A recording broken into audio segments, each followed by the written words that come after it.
I'm a boat builder from the Cotswolds in the UK, and I'm currently building a boat called Temptress, designed by Michel Berriere and kitted by myself to be built utilising the latest in CAD design, CNC cutting and modern epoxy wood construction. In this video I'm continuing with the chines, and we're working on this little fillet timber here that's going to land the bottom planking down into the chine flat that I laminated in the previous video.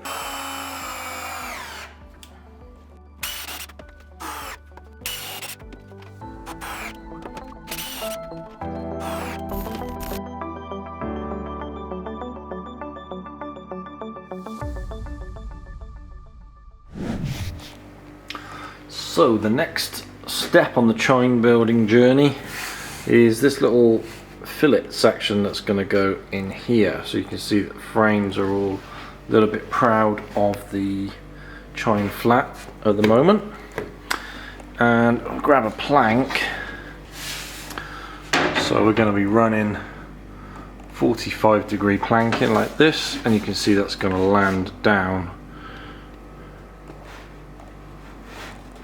into the chine flat, something around about like that. I'm trying to just do this one-handed at the moment, and if I push that on down a little bit, you can see that leaves this little section under here. So I've got to put a timber on here that is going to land the edge of those and make up that trapezoid kind of shape. Is that trapezoid? I don't actually know. But it gets larger up forward. You can see this is quite small here. Small little fillet bit. As we get forward, you can see those notches are getting bigger and quite large on frame one. You can see that that angle gets quite steep up forward. So that's a bit of an indication as to how that timber's going to look there. And then right up to, yeah, it's going to be pretty tall actually here to make up that difference. As you can see, like that. We're not actually going to be at a 45-degree angle. As we come up here, we'll turn these planks up, and they'll probably end up more like that forward, but we'll get to that when we get to planking. So I'll level with you, I'm not exactly sure how I'm going to shape this timber yet. I'm kind of working this out as I go. So what I think I'm probably going to do is just lay the plank on each of these stations, put a little tick mark so I know the width here of where that's got to come to. And I'll just put some timber in and start doing stuff, and I'll try and work it out as I go.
So I got this timber built up now. I fixed the aft section in place, started shaping that, and then quickly came to the realization that this is going to be fine to actually shape in place. And as I was contending with screws, having to constantly put them further in to avoid hitting them with the plane, I figured we'll just glue this on. As it's fine to shape it in place, I'll get the chine fixed in and then I'll shape it. So that's what I'm doing. I had that little piece that I cut too low here, which I wasn't happy with, so I've ran the new stock from there, which is going to join in behind frame 9. Runs through forward, and then it gets taller up here where you can see the timber goes to quite a tall section. And then the good thing is, once I worked all that out, I just mirrored it on the second side. So I've glued the same stock on this side, which is a lot quicker. And then I'll run all the same things through. So with the batten across the back face, I've just picked up the heights of all the frames here. So I know where that is, and then I've also got a fair curve in between all of those, right the way back, so you can see what I've got to take this down to.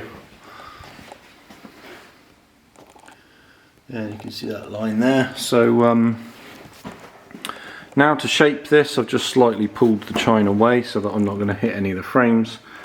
And it's pretty much just a case of joining that line there to this bottom corner here, all the way along, and that should get me the shape I need. So I'll start attacking that with the power plane first, just to get the bulk of this roughed off, and then we'll go down to a hand plane and get a bit more accurate.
So I'm getting close with this timber, and I'll just show you one of the little indicators I'm looking at as I do it.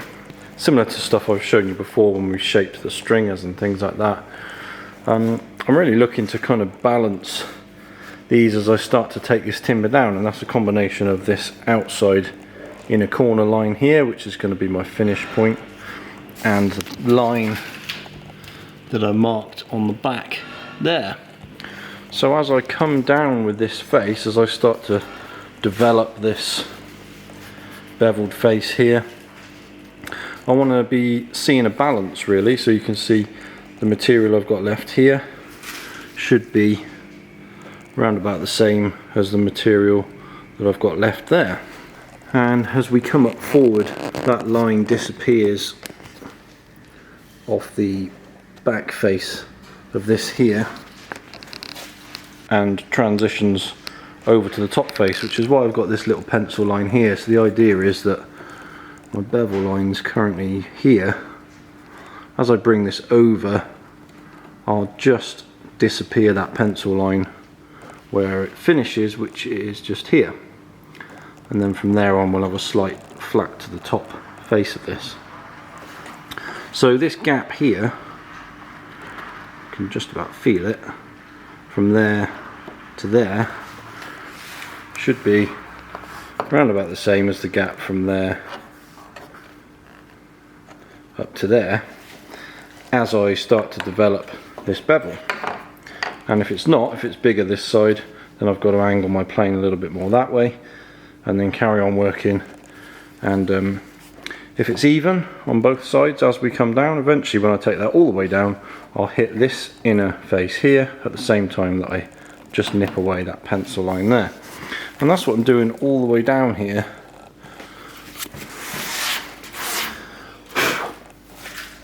You can see I've left some material, but what I'm looking to do really is leave around about the same material there as I am away from the pencil line there. And that means that my bevel's on the right track, and then it's all just a case of taking the whole lot right down to the final face. And I've done that all the way down now. You can see I've got that same kind of gap, pencil line to outer edge all the way along. So you know, things are a little bit wobbly when you're starting with a pure square corner here and you're looking to create a bevel, but as you start to create that bevel, you know, you start off by putting the sole of the plane roughly in line with those 2 points, and then as you take material off, that's what you're looking for, equal distance from the edges on both points, and monitor that as you work throughout, and then you'll end up in the right place. So things get pretty steep up here forwards, so as I say, that pencil line's disappearing off the edge somewhere here, and then we'll end up pretty much to there. We might even have a slight flat on there because we are a tiny bit lower than that frame, and then when we get up to the stem, this is just going to kind of mate not far off vertically into that. So there we go, that's what I'm doing as I'm working that down.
So I'm nearly there.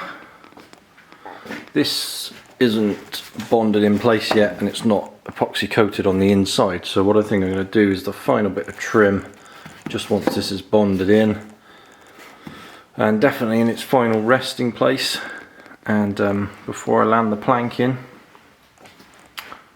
You can see this is the kind of thing we're going to be looking for.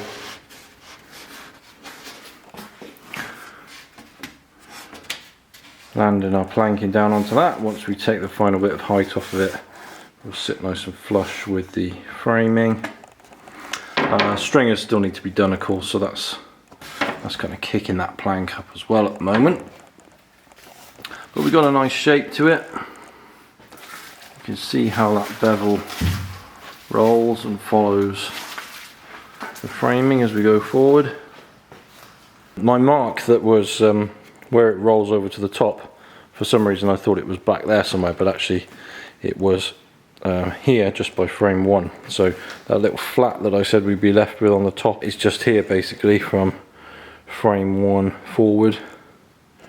So we're looking pretty close, which is good. That timber definitely challenged me, I'll be honest.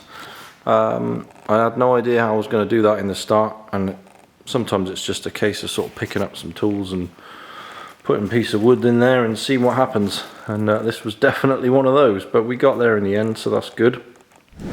So that's that chine arrangement finished up. I think in the next video what I'm going to do is get on to preparing for bottom planking. That's pretty much going to be all of the stuff ready to start prepping to land the bottom planking. There's been a couple of questions about fairing the hull, so I'll do some stuff on that.